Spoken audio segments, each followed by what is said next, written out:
In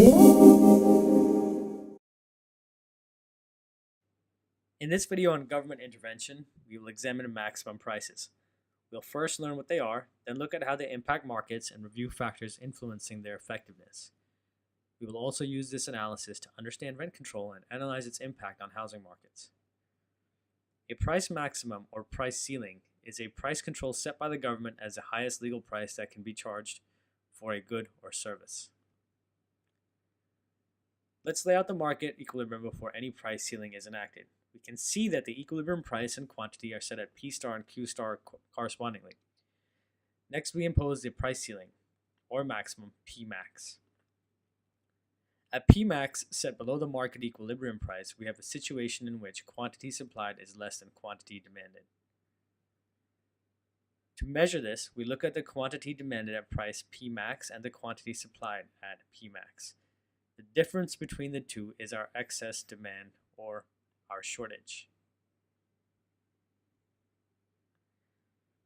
To understand why this happens, consider this from the producer's perspective. If the price is forced downwards by the price ceiling, it becomes less profitable to sell this good, reducing the quantity supplied. However, at this lower price, there is greater demand, resulting in a shortage. A great example of how price ceilings can harm a market can be found in the government control set in Stockholm's housing market.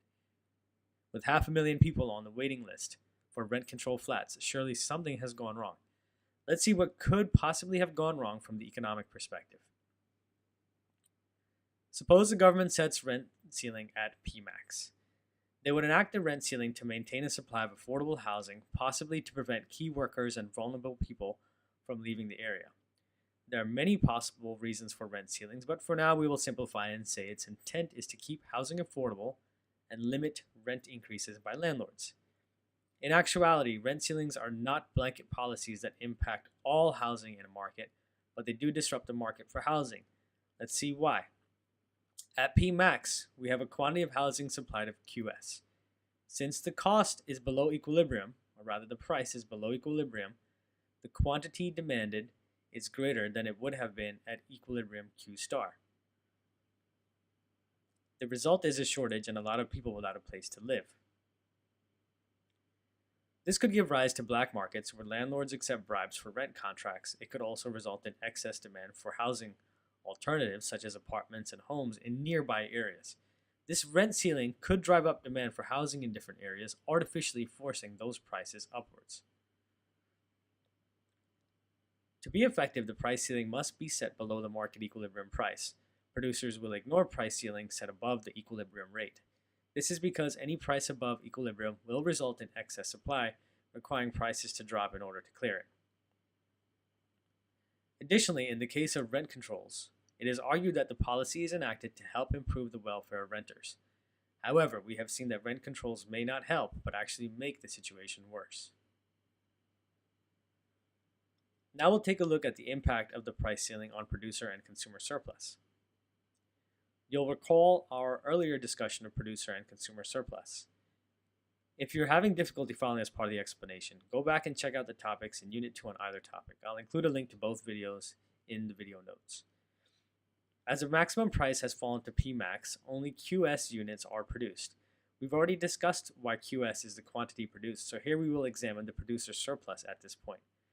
The price received by sellers is P max, which is below the equilibrium price of P star. We need to follow the supply curve upwards towards P max and continue this until we reach a quantity of QS. The area below the price and above the supply curve is our producer surplus. Next, we look at the consumer surplus from the renter's perspective. For the consumers able to rent at P max, they have a significant benefit as they may have been willing to pay much more for housing. The area above P max, to the left of QS and below the demand curve, is our consumer surplus. As we saw in our earlier video on price floors, the new price results in inefficiency in the market. There is some lost consumer and producer surplus. This is due to the fact that the market is prevented from reaching equilibrium. That inefficiency is represented on our graph by the black triangle labeled DWL, or deadweight loss. By removing price controls, a market may reach equilibrium and eliminate any deadweight loss. This is a very difficult topic and you may have to go back and review it further to ensure your understanding. Once again, if you have any questions or comments, please leave me a note below or email me at EnhanceTuition@gmail.com or tweet me at EnhanceTuition.